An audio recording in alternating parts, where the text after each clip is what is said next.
مسلمانوں کی عورتیں کس طرف جا رہی ہیں؟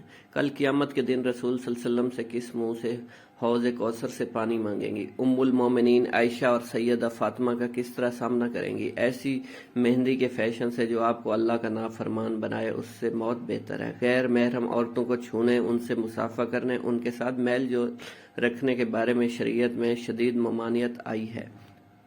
نبی کریم صلی اللہ علیہ وسلم نے اپنی پوری زندگی میں کسی غیر محرم عورت کے ہاتھ کو نہیں چھوا۔ جب ہاتھ کو چھونا حرام ہے تو سر کو چھونا بالاولیٰ حرام ہے۔ سیدہ عائشہ رضی اللہ عنہا فرماتی ہیں، اللہ کی قسم بیعت کرتے ہوئے رسول صلی اللہ علیہ وسلم کا ہاتھ مبارک کبھی کسی عورت کے ہاتھ کے ساتھ چھوا تک نہیں۔ رسول صلی اللہ علیہ وسلم عورتوں کی بیعت صرف اپنے کلام مبارک کے ذریعے فرمایا کرتے تھا۔ یہ تھا نبی کریم صلی اللہ علیہ وسلم کا عمل مبارک جس کی تاکید انہوں نے اپنے مبارک الفاظ میں فرمائی ہے۔